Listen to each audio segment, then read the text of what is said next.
Bisa mulai? Sah? Oke, kalau bisa kita mulai 1, 2, 3.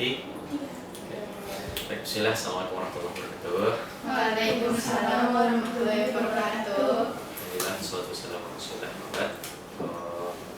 Ini kayaknya pertemuan pertamanya kita ya? Atau sudah pernah kita ketemu sebelumnya?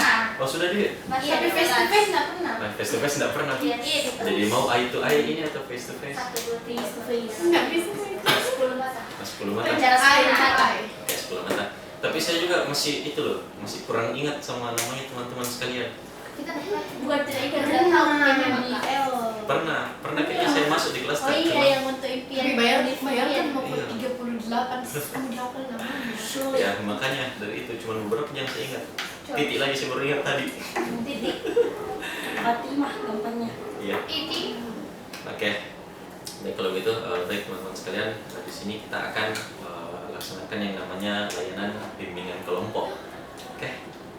Pernah dengar sebelumnya? Tidak. Pernah ikut? Belum pernah? Tidak. Belum pernah deh. Jadi bimbingan kelompok itu dimana kita seperti ini membentuk sebuah kelompok dan nanti akan disajikan beberapa informasi terkait dengan apa yang akan kita hadapi. Maksudnya di sini seperti pembekalan seperti itu. Oke. Terus tujuannya kita di sini nanti ada beberapa hal. Yang pertama itu ada tujuan untuk pengenalan, yang kedua akomodasi, dan yang ketiga tindakan. Pengenalan itu dari pengenalan dulu dia. Dari pengenalan itu mempelajari cara-cara pengambilan keputusan dan pemecahan masalah secara objektif. Bisa paham? Objektif. Belum dikenalan sih. Tahu. Nanti beda. Oh iya kan. Kalau itu pelajari. Nah, yang kedua akomodasi. Akomodasi itu menyadari akan adanya keragaman cara ataupun keragaman alternatif keputusan dan juga konsekuensi yang timbul setelah kita lakukan seperti itu. Dan yang terakhir itu tindakan. Nah, tindakan ini apa? Bagaimana teman-teman sekalian nanti bisa untuk mengambil keputusan berdasarkan pemecahan ataupun masalah dari informasi yang kita dapatkan seperti itu. Oke? Bisa dipahami? Paham gitu? Paham jadi mudah-mudahan paham setelahnya nanti. Oke. Nah, tapi karena kita belum kenalan, boleh saya kenalan kembali di kita perkenalan diri kembali. Oke. Nama iya, nama panjang atau saya mau pakai cara yang lain deh. Boleh. Maksudnya gimana? Dengan cara bermain tepuk tangan. Gimana tuh? Tahu? Namanya tepuk tangan tepuk konsentrasi. Pernah dengar? Tahu, pernah. Bagaimana beda? Cekbuk. Iya kan? Ya kurang lebih seperti itu, tapi ini versi yang berbeda. Oke, kalau saya bilang tepuk konsentrasi, semuanya konsentrasi dimulai.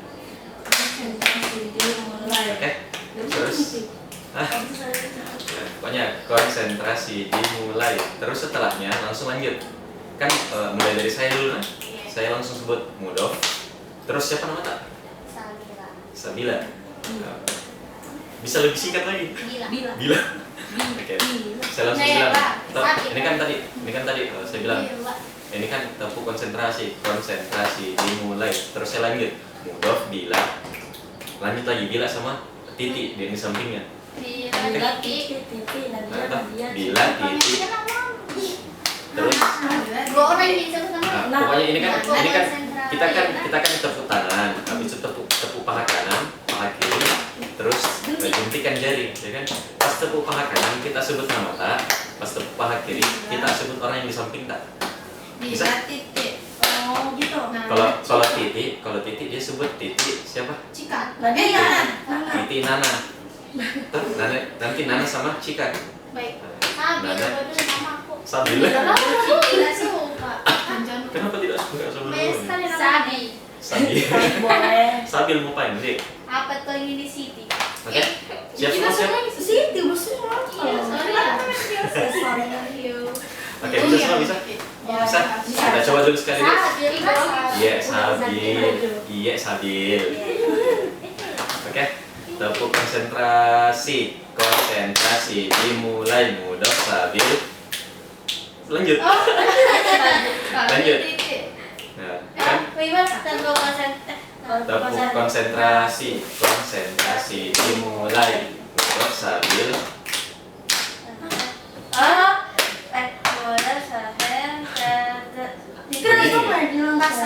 Oh iya, baru begini. Maaf kalau saya salah. Ulang. Oke. Masih bilang. Coba dulu sama-sama. Tepuk konsentrasi. Dimulai. Udah stabil. Saya cepat sekali kah? Ayo tak dulu. Itu konsentrasi dimulai mudok kan nanti ini kan tepuk baru mudok stabil. Kan? Nah terus nanti ambil titik. Ya. Ya tepuk dulu baru begini. Iya dibagi dulu tepuk. Konsentrasi dimulai mudok stabil.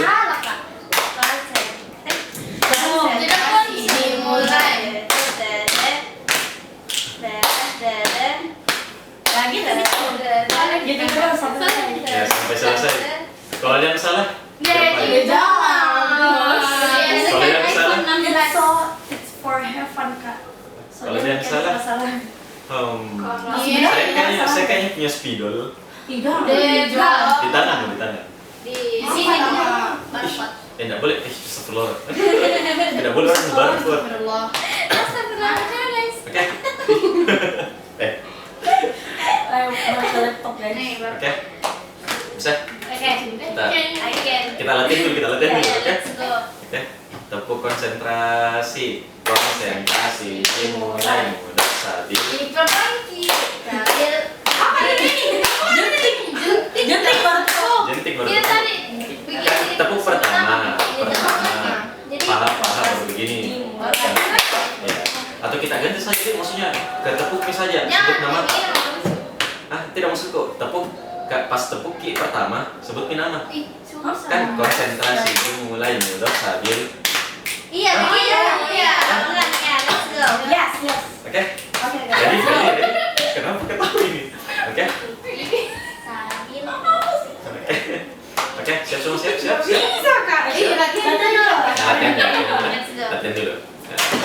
Siap. Tepuk konsentrasi dimulai mudok stabil.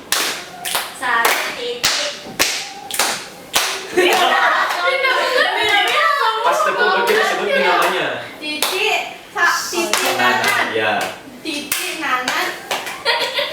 Baru Nana lagi sebut. Ya, sekali. Baru tepuk. Coba tanpa nyanyi, Tanpa nyanyi. 1, 2, 3.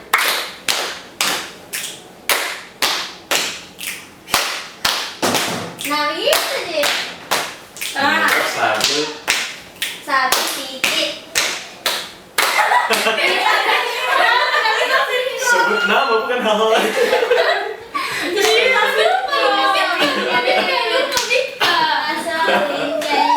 Dari Cika saya kemana? Cika, Nana, Titi. Ya, Titi saya. Ya, sekali berhasil baru kita lanjut. Ya, Harus. Siap. Siap. Jadi dari siapa? Dari Cika, Nanat, baru Titi. Baru Sabil. Saya mau bilang. Nana Titi, Sabil, Titi Sabil. Sabil, mu? Dah. Nggak apa-apa. Kan permainan ya. Nana. Oke. Kalau kembali ke saya, berarti selesai nih. Oke. 1, 2, 3. Belum. Oh, belum ya? Apa banyak? Tepuk konsentrasi dimulai mudok Cika. Iya Kak. Saya dulu sama Nana. Saya dulu, baru kita, oke? Oke, 1, 2, 3. Tepuk konsentrasi dimulai mudok Cika. Cika, Nana. Nana Cik.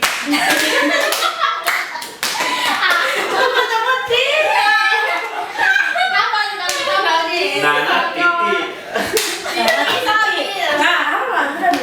Oke. Sebut apa sih? Itu aku tuh Dipa. Sebut nama tak pasti tepuk. Pas paha. Oke. Oke. Apa yang Oke, 1, 2, 3. Tepuk konsentrasi dimulai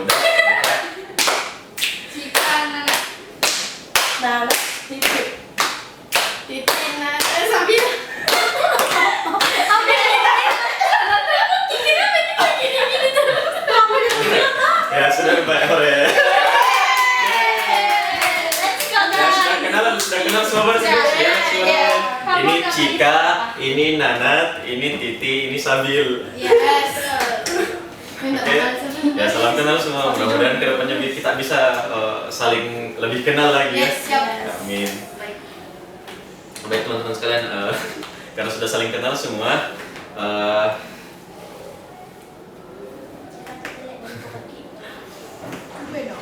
nah itu tadi ada tujuannya. Yang pertama tadi kan pengenalan, yang kedua akomodasi, yang ketiga tinggalkan. Maksudnya di sini yang pertama itu kita sebagai siswa atau peserta mampu mendeteksi apa yang akan kita pelajari nanti. Nah, yang kita pelajari di sini adalah terkait dengan gaya belajar. Apa itu gaya belajar? Nanti teman-teman bisa deteksi gaya belajarnya seperti apa. Terus tujuan yang kedua itu mampu menata kebiasaan belajarnya dengan berbasis ataupun berlandaskan gaya belajarnya masing-masing. Dan yang ketiga itu teman-teman mampu merancang strategi belajar sesuai dengan gaya belajarnya. Oke?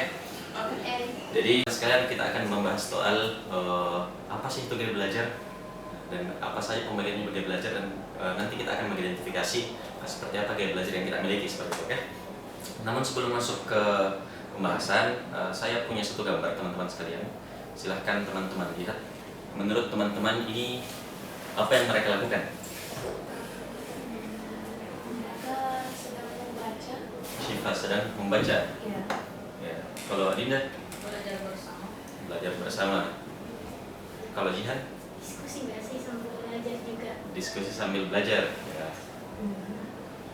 Nih Menurut saya dia mengamati buku ya nih. Mengamati gambar yang ada di buku, tulisan-tulisannya. Kalau Rifka Kalau saya seperti Jen bilang jalan-jalan. ya, sama, jadi ada ceritanya, ada yang bilang mengamati, belajar, berdiskusi, ada juga yang apa tadi Dinda? Belajar bersama ya, itu semua benar. Dan tentunya soal belajar mereka melakukannya dengan cara mereka sendiri. Menurut teman-teman sekalian, mereka belajar dengan menggunakan apa? Indra apa yang mereka gunakan? Penglihatan? Penglihatan, betul sekali. Dan memang ini adalah indera penglihatan yang mereka gunakan. Mereka menangkap visual, menangkap gambar, dan juga membaca. Ya, ini namanya gaya belajar. Ada yang tahu gaya belajar apa? Gaya belajar yang visual. Apa itu visual? Nah, kita masuk lebih lanjut. Pertama soal gaya belajar. Apa sih itu gaya belajar? Nah, gaya belajar adalah pilihan ataupun bagaimana caranya kita sebagai seseorang bisa mengumpulkan informasi, menafsirkan, mengorganisasi. Nah, itu yang namanya belajar kan. Tapi caranya kita untuk mengumpulkan, mengorganisasi, menafsirkan, dan juga lain semisalnya adalah gaya belajar. Nah, terus ada berapa gaya belajar? Yang pertama, di sini ada 3 sebenarnya gaya belajar. Ada visual yang melibatkan penglihatan, indera penglihatan kayak 3 gambar tadi, ya kan? Yang kedua ada auditory. Auditory itu lebih cenderung untuk mendengar. Sedangkan kinestetik. Nah, kinestetik ini perlu untuk mempraktekkan lebih dahulu. Nah, kan? Jadi ceritanya ada berapa tadi? Ada 3 gaya belajar. Yang pertama apa? Visual. Yang kedua, Auditory. dan yang ketiga, kinestetik. Visual melibatkan, nah, kalau auditor melibatkan pendengaran. Kalau kinestetik apa? Praktek. Ya. Jadi tadi. Terus apa tanda-tandanya atau bagaimana caranya kita mengidentifikasi bahwasanya kita itu visual, kita itu auditori, kita itu kinestetik? Nah, ada beberapa caranya. Yang pertama di sini visual. Visual ini seperti ini. Dia kadang lebih cenderung berbicara cepat, ya kan? Terus menangkap objek melalui itu lensa ini lensa mata, apa yang dia lihat. Terus dia lebih sering untuk membaca, bukan untuk dibaca. Sama tidak jarang terganggu kalau misal ada yang mengganggu di suaranya tuh. Kayak contoh di kelas ribut, dia tidak bakalan terganggu dalam belajar. Kenapa? Karena dia condong kepada indera penglihatan. Seperti itu. Terus dia lebih cenderung untuk mengingat apa yang dia lihat. Oke, kayak contoh, saya lihat ada globe di atas lemari. Nah, karena saya lihat itu, saya ingat, oh ada globe di atas lemari. Begitu juga dengan pelajaran. Karena saya lihat misal di buku itu ada gambar contoh kalau misal kita belajar biologi kan, di buku biasa itu ada gambar organ.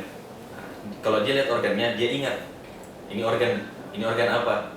Ada gambar jantung, ini dia ingat lebih gampang ingat dia jantung. Kecuali kalau misal lebih gampang ingat daripada tulisan jantung. Dia lebih gampang ingat fungsi-fungsinya jantung, bagian-bagiannya jantung kalau digambarkan, divisualisasikan seperti itu. Terus yang kedua, di sini ada tipe auditori. Apa karakteristiknya?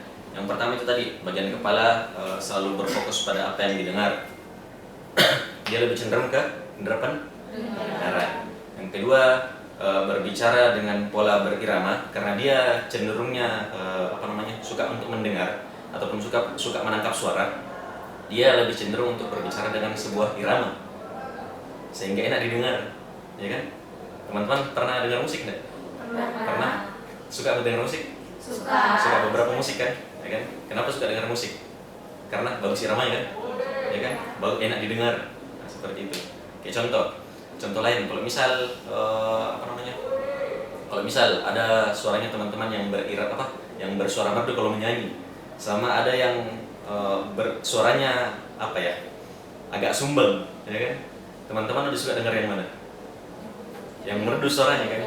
Ya, makanya begitu juga dengan orang-orang yang bertipe auditori.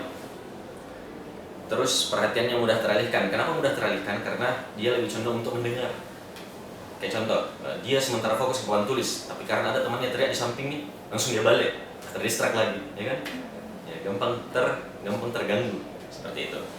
Terus mengulang apa yang baru saja dia dengar. Contoh, karena dia suka dengar lagu, rekaman ataupun lagu yang dia dengar itu cenderung lebih gampang dihafal. Kenapa? Karena dia suka dan dia pasti ulang-ulang seperti itu. Oke, itu untuk mengulang apa yang saya dengar. Terus yang kelima ada belajar melalui apa yang didengar dan gerak bibir ataupun suara saat membaca. Jadi meskipun dia auditori, dia kadang karena untuk memudahkan mengingat, dia membaca gerakan bibir sesuai dengan apa yang ditangkap oleh pendengarannya. Jadi sinkron, lebih gampang untuk diingat seperti itu. Terus tipe belajar yang ketiga ada kinestetik. Ya. Kinestetik tadi apa? Berdasarkan praktek.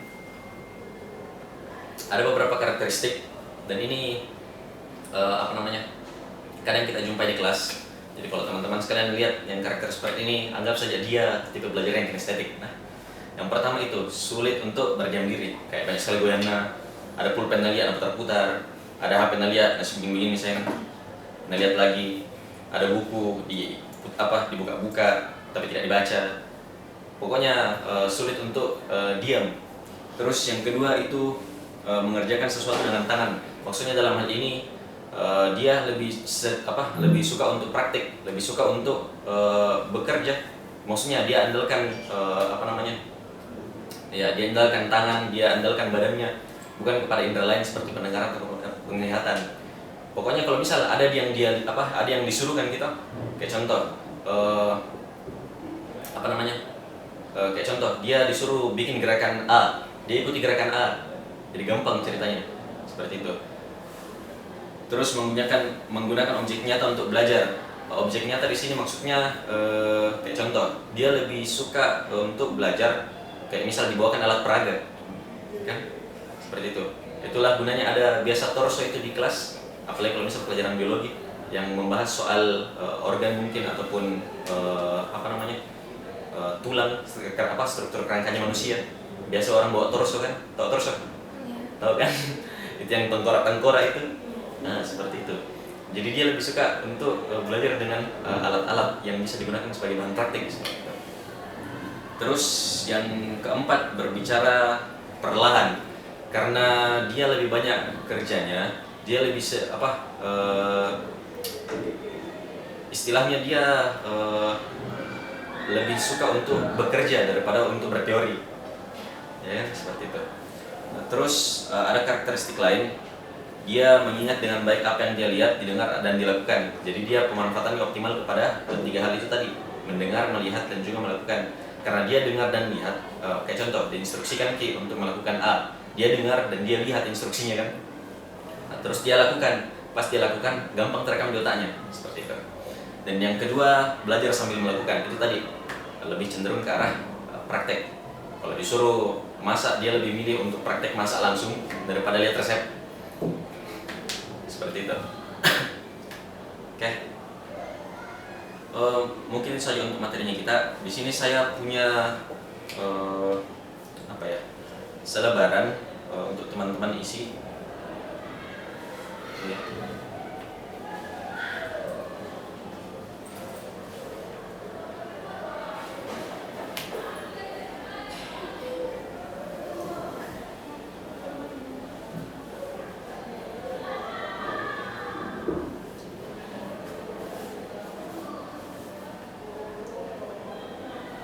Nanti silahkan teman-teman isi dan kita lihat teman-teman ini tipe belajarnya apa. Seperti itu.